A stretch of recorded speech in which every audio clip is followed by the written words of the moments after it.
Here we are in front of the Vermont State House for a special ceremony on January 15th, which is considered Vermont's Independence Day due to the fact that it was on that date in 1777 that Vermont declared its independence as a republic, not a part of New England, any of the colonies at that time, nor any of the states for some time to come until it joined the United States officially in 1791 as the 14th state. This flag has just been raised by Seth Warner's Regiment, a group of reenactors who annually intend to show up at the State House to provide the color guard that will accompany the flag as it is raised in front of the State House on an annual basis on this special day. So that's going to happen every year because of a resolution that was passed by the legislature in 2018.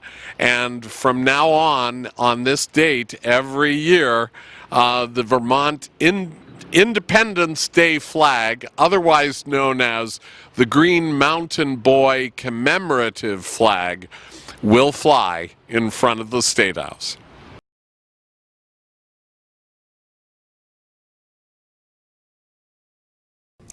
Well, hello. I'm David Zuckerman, Lieutenant Governor of Vermont. I've been on this program a number of times, and I hope the information I offer is thought-provoking, whether you agree with me or not. And please feel free to reach out to my office anytime relating to anything I talk about or anything that's on your mind with respect to the state of Vermont. You can reach my Chief of Staff at deb.wolf@vermont.gov. That's DEB.WOLF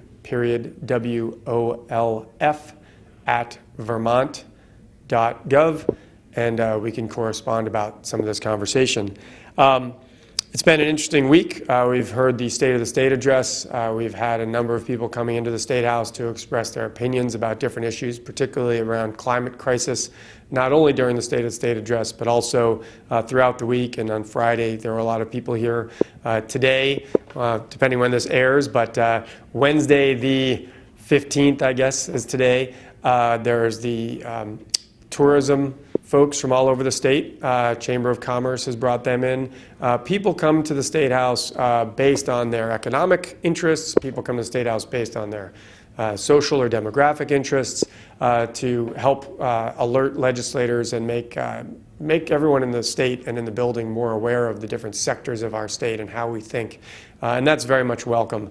As you know, I for years have been traveling the state trying to encourage citizen participation, whether it's through the business sector, whether it's through personal interest, academic. But to call your legislator, ask them where they stand on whatever issues are important to you, see what they have to say, and then have the conversation about what you believe so that you get an opportunity for them to tell you what they're thinking. You have the opportunity to help them with information that otherwise they're only getting from paid lobbyists here and whoever they have as people to access. And you get to influence the process that way. It's remarkable on most issues how few constituents communicate their thoughts with your legislators. So I'd always encourage you to do that. Briefly, something I'd like to talk about today has to do with some of the information that is often promulgated out of various people and was included in the governor's speech last week with respect to the very real struggle we have of our rural population and our rural counties declining. And I think that's an incredibly important statistic to point out. It's not just a statistic, it's actual people, it's real lives, it's what are the concerns and conditions that are causing that. Where I think it's important for people to recognize is it is often portrayed that either state policy or state regulation or taxes are the reason this is happening, and somehow that is unique to Vermont. I think it's really important to put these issues in context because while those are very real issues and concerns and things we should address, I think it's critically important that we put it in context that across the country, ever since the Great Recession in 2008, rural counties have declined in population and declined in economic circumstances on average. The very core urban, big urban areas are where the growth has been in a huge disproportionate configuration. And then the surrounding counties, the ex-urban areas, are where they have also seen some growth, typically because they're close to those urban centers. So to give some statistics to back that up, or some examples, we often talk about how New Hampshire's economy might be better than Vermont's, and it's portrayed that that's because of tax rates or minimum wage or regulations. When in reality, when you look at New Hampshire, it's southern New Hampshire in close proximity to Boston that's doing well, and rural New Hampshire, upstate New Hampshire, is doing equally poorly to the rural areas of Vermont. So it isn't actually the state policies, it's geographic location to that urban area. If you look at Vermont, Burlington area, Chittenden County is doing relatively well. The counties around Burlington are doing better, and the counties farther away are not. And this is happening, it doesn't matter whether it's blue states or red states, high taxes or low taxes, doesn't matter if it's high regulation or low regulation. And in fact, I have statistics from the Joint Fiscal Office that in fact, for counties under 50,000 across the country, all across the country, 64.5% of counties under 50,000 people have declined in population since 2010. In Vermont, half of our counties that are under 50,000 have declined in population. So while nationally 64.5% have declined, 50% of Vermont's have declined. So if you actually put our statistics in context, while not a good number at all, it's actually better than it is compared to the national average. We are pretty much right in line with the national average when it comes to counties basically over 50,000 but under 150,000. So we have 3 counties that fall into that category. We have 10 counties under 50,000. We have 3 counties that are basically between 50 and 100,000, and the national average there is 60% are losing population, and in Vermont it's 61%. So we're right in line with the national average. And then our largest county is gaining population, Chittenden County, and nationally counties over 150,000, still 15% of those nationwide are losing population. Some of those are being rural-ish, but not near the urban areas. So it's just really important to take the governor's statistical use that is used to denigrate our rural population percentages and our policies that are leading to it, when in reality, while not good numbers, we're actually holding our own or doing better than the national average. We can talk about education policies similarly. Rural populations are dropping all over the country. Our statistical outcomes of our education system are actually better when compared to rural areas of similar demographics across the country. We spend more, but we get better results. Can we find more efficiencies? Yes, we certainly should. I've talked for a number of years about trying to use some state resources to really look at the frontline workers in our education system and our human services system who are working with struggling families and kids. And that's where our education system is spending a lot of its increased funding, is working with those kids to help them become more focused and centered and able to be high quality, high productive members of our society to overcome some of the struggles they're overcoming. But we're probably duplicating that process in human services and education, and I think there's places to find a better continuum of service by blending those, reducing the duplication, saving some money, and producing better outcomes. We obviously have other major issues facing this state. We are the only New England state that is a receiving state from the federal government. In other words, the total amount of taxes, the total dollar value of taxes that we send to the federal government through our federal tax system is less than what we receive from the federal government in supports. And that is a clear delineation that as a percentage of our population, we have more folks struggling in their day-to-day lives, needing the supports and appropriately receiving the supports, in my opinion, to make them closer to whole with respect to the ability to find housing and afford housing, transportation, food, and basic needs. But it does mean we have a real challenge to meet those needs, and we don't have the economic infrastructure to do it. There's great debate about what causes that. But the fundamental, when you look at that earlier statistic I talked about, it's about proximity to urban areas that is drawing the economic growth more than any kind of left or right economic policy. And so we have to look at the cause and then come up with the appropriate solution, and not use blanket sweeping statements of lower taxes or lower regulations is what will change this. There are very red rural areas that have low taxes and low regulations that have the exact same or worse statistics in terms of population decline and business development. The real question is, what tools do we have? And my office and every legislator out there is open to hearing from you. What are the tools and what are the strengths that Vermont has to do better than the national demographic trends? We're already doing slightly better, but how can we do yet better again? I would argue that our strength is in our rural areas because of their proximity to the southern New England market. If we were to expand broadband into some of those rural areas and expand on the opportunity to have those jobs be in Vermont, working with those businesses remotely, immediately to our south by just 2 or 3 hours from most of Vermont, were we to invest in broadband.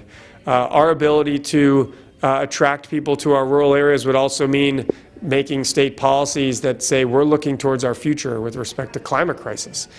We've done some work in that arena, but I think there's more to be done in both weatherization, broadband, rural transportation, alternative opportunities. The question is, where is the state going to go?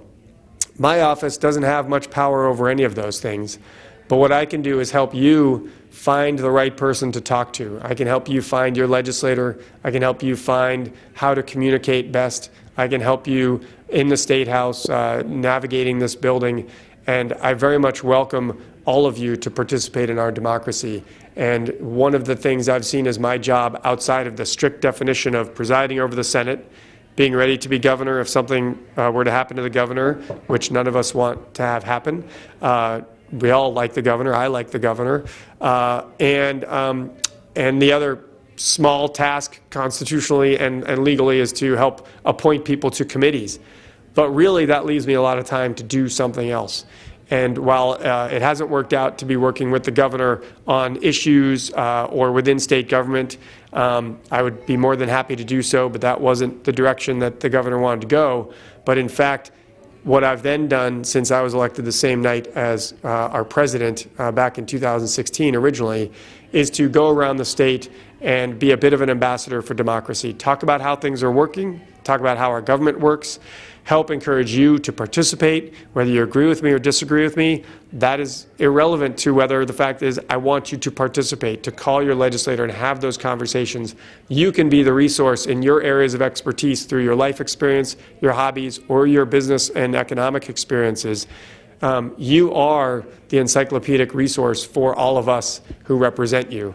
And so if I can be of any help, helping you have that voice be amplified in this system, please reach out to my office, and I'd be more than happy to talk with you either one-on-one through a brief conversation, or if you want to put together a meeting, that is something that I enjoy doing all across the state so that your voices are amplified in the process. Again, whatever topic, whatever group, whether you agree with me or I agree with you or not, trying to include voices is imperative across the political and ideological spectrum. So I thank you for the time to chat.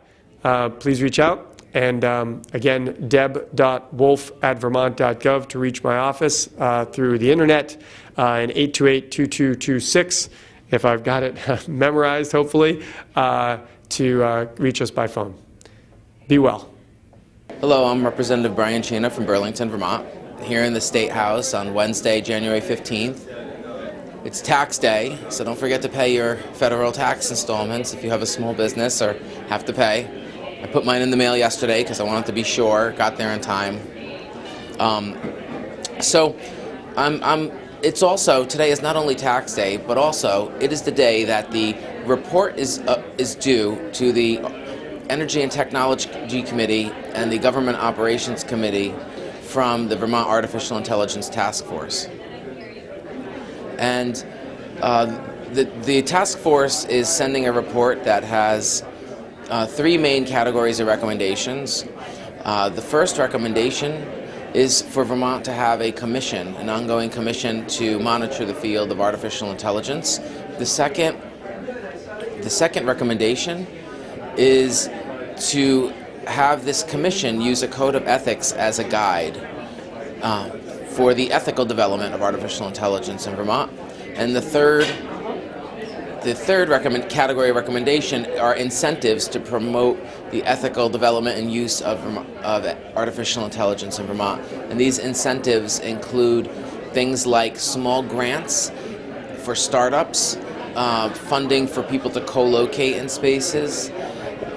It calls for hackathons to promote innovation in AI.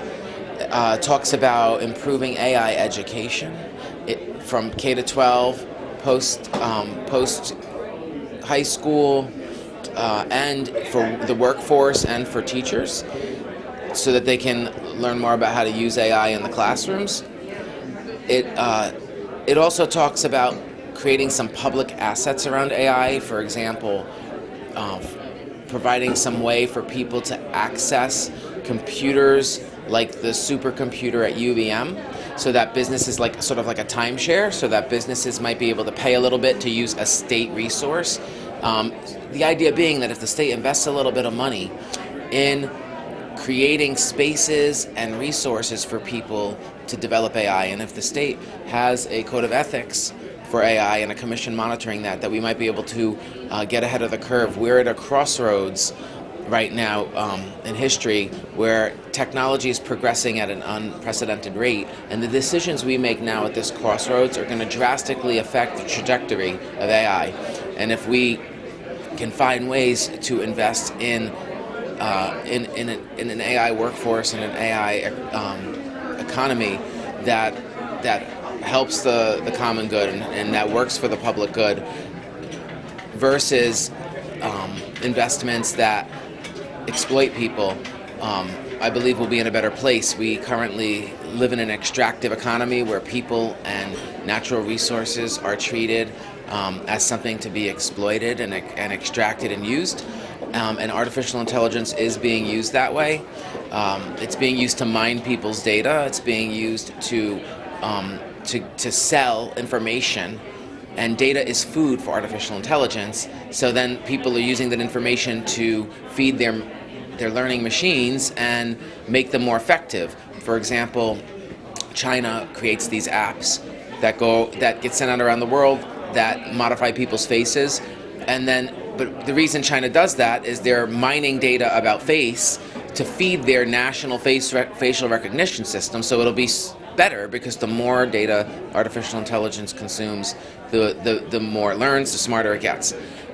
That's an example of the extractive economy, but if we used artificial intelligence in a regenerative economy, we could use it to improve quality of life. We could use it, like, for example, precision medicine could be used to prevent illnesses in people and to treat and to predict using genetics, and which are information. Using supercomputers to analyze genetics, we can predict when people will get sick, when to give people certain treatments, and that ultimately saves human suffering, and it saves money if we can prevent long, dragged out, expensive illnesses. So there's benefits to artificial intelligence, there's risks. The report covers the current sort of state of use in Vermont. Some of the testimony we heard covers the benefits and risks, talks about how we don't recommend any specific regulations at this time, but we recommend a commission with a code of ethics sort of monitor the field and engage with the industry, and we're recommending some incentives to promote ethical development and use of artificial intelligence in Vermont. This is State Representative Dylan Giambatista from Essex Junction. We're hanging out here in the State House cafeteria. It's a lively day in the second week of session, and I just came from some committee hearings in the House Education Committee where we were taking a look at literacy instruction. This is the instruction of reading and writing in the early years, particularly the years from kindergarten to grade 3, which are critical to giving our kids a solid foundation to learn with. There's a growing awareness, I think, in communities, certainly in mine, where I've heard from parents and others about dyslexia and challenges that some students have with literacy and reading. So increasingly, we're trying to develop systems, both last biennium with a reform of special education laws that hopefully will allow instructors to better provide hands-on attention to students who need additional supports for literacy, but also now at looking at ways that we can actually put more structure around identifying reading challenges or dyslexia earlier on so that students have a great opportunity and foundation to grow from. So that's going to be a big priority. I'm excited to work on it. We got a lot going on, and it's always interesting here at the State House. I was very glad to have some constituents come down from Essex Junction earlier who were in the committee room, who have a great interest in this topic. So I'm looking forward to hopefully doing more with it. And in fact, we'll have a public hearing down in room 11, the big room downstairs, it's January 28th at 4:30, and I hope that if there are parents or concerned citizens who want to talk about literacy instruction, dyslexia, and other challenges that students may be facing, it'd be a great opportunity to be heard. So come on down. We'd love to have you here. Thanks. Hello, I'm Representative Ann Donahue. I serve Northfield and Berlin in the House. We, as not unexpected, in the second year of a biennium, are off to a running start. I'm the Vice Chair of the Healthcare Committee, and we have a lot of issues to deal with. Obviously, affordability of healthcare access is always huge, and we're jumping into some issues there. But probably most in the public eye right now on our agenda is the situation with the Brattleboro Retreat. And their statement to the Secretary of Human Services that they would close down within a month or two if the state didn't come up with $2 million on top of the $3 million that was approved in December and on top of the millions that were approved last summer. So we have been diving into that. There are a lot of issues around their financials that are a big concern. Last year, we just passed a bill saying they had to report some of their financials to the Green Mountain Care Board for oversight. Not nearly as much as what other hospitals have to do, but they objected to, the full range of oversight. But just those financials have indicated some real red flags over the last couple of years of problems in how they're meeting their balance sheets and how they're addressing sustainability. One of the things we have not dug into a whole lot yet has been about the quality of care there, and I think that's critically important. They're looking to us to help sustain them financially, right at a time when all of healthcare is looking to decrease use of hospitals in favor of more community support, and that's very true of mental health, but also wanting to ensure quality of what we do have. I worked for Vermont Psychiatric Survivors as my, day job, if you will, and we have people who are in all of the hospitals and working directly with patients as peers, and the retreat has been a problem area for a long time, but it's really gone downhill in the last couple of years. We get significant complaints. They've adopted, policies that just destroy the dignity of patients. If you can imagine being in a hospital and be told that in order to access the bathroom, you have to find a staff person to unlock the door for you. That's not something that happens at any of our other hospitals, psychiatric or otherwise. I think that part of it is staffing shortages, so it's more efficient to, set up things in certain ways. But that's just not appropriate patient care. Interestingly enough, they have banned from the units publications that might be critical of their care practices.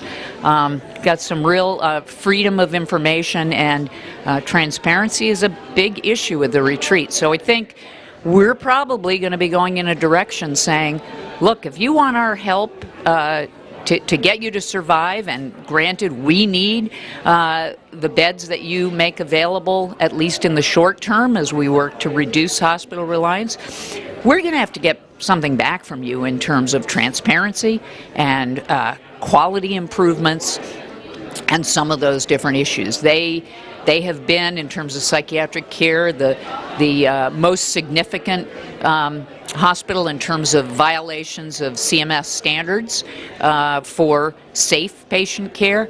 But even CMS is sort of a bottom line threshold. It's not an upper level of real quality. It's just, is it safe? So we have a lot of work to do to make sure that both sides of that coin are addressed, and I think that's going to be one of our big agenda issues. Good afternoon, Mr. and Mrs. Vermonter. I'm Joe Benning. I am the Senate's Minority Leader.